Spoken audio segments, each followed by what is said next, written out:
story about KTM, which I think actually I've been waiting on for a while. This does somewhat excite me because it's the capacity and size of bike that I know both of us really enjoy, and most people will recommend going for a smaller, lighter bike anyway.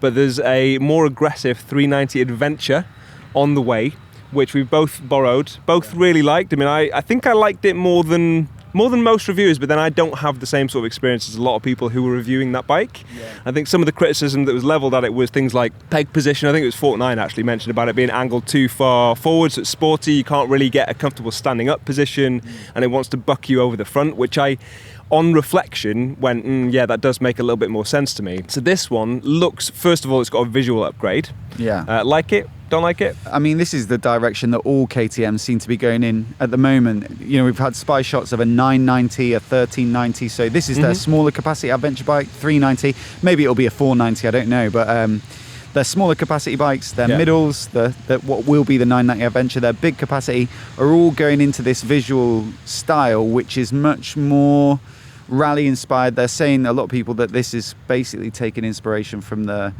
450 rally bikes that they use for Dakar and stuff. And because that's kind of like the sexy image, the race bikes, they're sort of applying a little bit more of that tall perspex screen with like projector headlights in the middle. Stacked headlights as well. They're applying that to their road bikes to sell a bit more of the kind of Dakar dream, I suppose. I think it looks all right. I think the technical changes that are sort of on there might be more meaningful and exciting to people, because like you say, the current 390 Adventure is predominantly a road bike that just is jacked up a little bit, and it's got a 19-incher at the front. It's a smidge better than, say, your typical scrambler, where like a scrambler is something where you can take it off-road but not too seriously.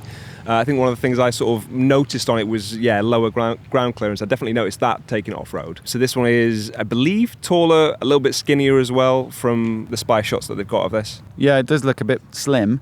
And then, is it a 21-incher up front on this bike as well? That would be another big change. Yeah, I think so. I think the current 390 has cast wheels. There is an option to then get spoke wheels, but they're still, like a 19-inch on the front, I think. So it does look a little more off-road bias with the wheel set. Like you say, slimmed down a bit perhaps. They reckon it'll still be a single and make that 42 horsepower-ish, which I think is, you're looking at around the limit for A2 compatibility anyway, so it's never going to go. It'd be silly to make it over that by, if you make it over that by a couple of horsepower, there's no point, because you're just sort of taking out a bracket of your potential buyers. So yeah, it would make sense, and it also plays with a lot of other ones, and it's gives that the right direction for them. With the Himalayan 450 as a good sort of competitor, the CF Moto 450 MT, which we love and we've seen here, and we've heard from the guys at CF Moto how popular that has been. They said that demo rides at ABR are booked out all day already for the CF Moto 450 MT. So it does feel like there are some really good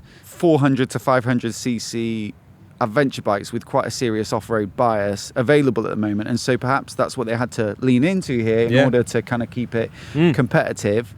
And it does look pretty good. I mean, it'd be right in that sweet spot for me of like manageable and slim, but maybe a bit more confidence inspiring than the current 390 off-road. Yeah, we've seen plenty of people out on the Himalayan as well. That seems to have been selling well, so maybe they're on to win it. In fact, obviously there's a partnership with KTM and CF Moto. They share manufacturing, they share some designs and componentry and stuff like that. Yeah. It will be a very similar bike to that CF Moto 450 MT, and I wonder if there's some shared knowledge. The only fundamental difference is that 450 is a parallel twin, whereas this would be a single. Yes, but actually, to be fair, that is a fair difference. Yeah, there's that partnership, if you like, with CF Moto, where KTM and CF Moto, or CF Moto, make some of their, is it the 790 bikes, but they do construct some of them.